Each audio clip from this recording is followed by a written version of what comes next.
Hello everyone, Minute Plus Meditation here. It is Wednesday, March the 20th. So the first reading is taken from the book of the prophet Daniel. And this is another one of my favorites. I have lots of favorites. It gives a profound manifestation of faith. The faith that you and I should have on steroids compared to these three young men, Shadrach, Meshach, and Abednego. So King Nebuchadnezzar has a statue. Everybody's supposed to worship it. Emperor worship. Even the Romans did that with Caesar and so on. The irritating Jews wouldn't do this, and the irritating Christians wouldn't do it to Caesar either. So the worldly powers, wah, wah, wah. These people won't worship me. I'm a god. And they attack the Jews and the Christians.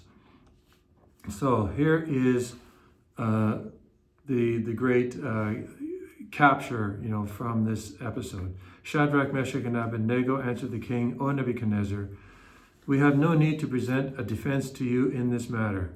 We've already thought, this is my words, we've already thought about this. Don't waste your breath. We've thought about this, we've prayed about this, we meditated about this, on this. This is in our bones. So there's no need to kind of dilly-dally here. All right? If our God, whom we serve, is able to deliver us from the furnace of blazing fire, and out of your hand, O king, let him deliver us. We've thought about this a long time. You're not catching us off guard. You're not doing anything that we didn't think was coming our way. That's important for you and me.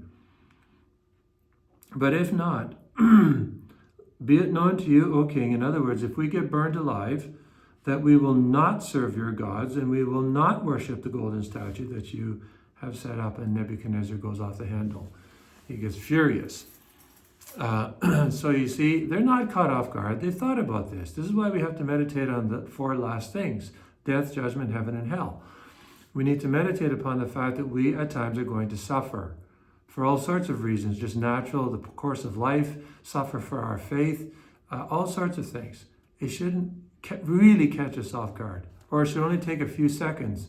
If we're thinking about these things and prepping ourselves for these things, it should only take a little while before we catch our breath and realize, no, I'm not doing this. I've thought about this. I'm not worshiping your silly, stupid God. Your God, whatever. You don't have to be mean-spirited about it. But at some point, no, not doing this. I've thought about it. Go ahead, have your way. If that's the only way we can deal with this. We have to be rooted in our faith. So meditate on the four last things: death, judgment, heaven, and hell. And the fact that you are going to suffer. I am going to suffer. Even if it's getting old, you're going to die. But we should die on God's terms, because euthanasia is satanic. It is evil. I've seen these death tubes in Switzerland. People there, it's the face of evil. People there with some bland, lifeless smile, like, I have control over my own life. I can die on my own terms. I'm not going to suffer.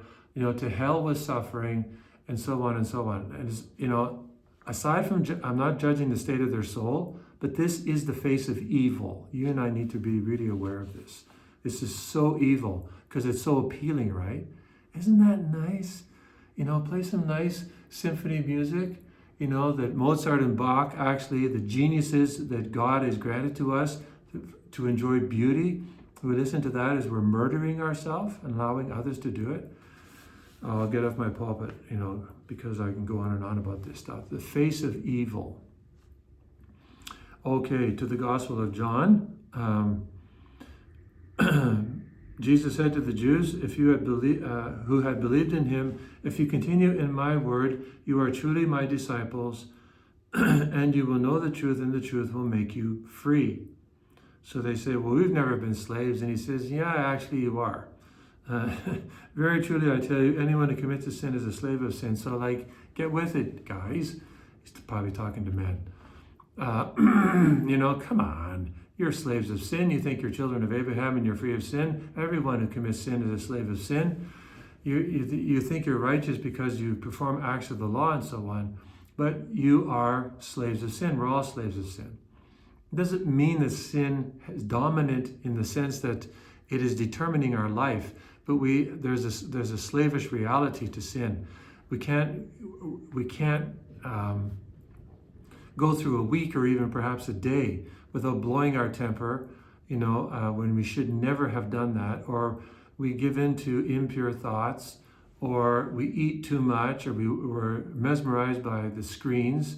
We waste hours and hours of our precious life, our precious time, looking on the screens, except this, right? Because this is good. But you get the point. And so we need to be honest about this stuff, humble. And when we ask Jesus to help us, he's the only one who can free us from these slavery to sin. So, but never 100%. It's always going to be there, biting at us if we will.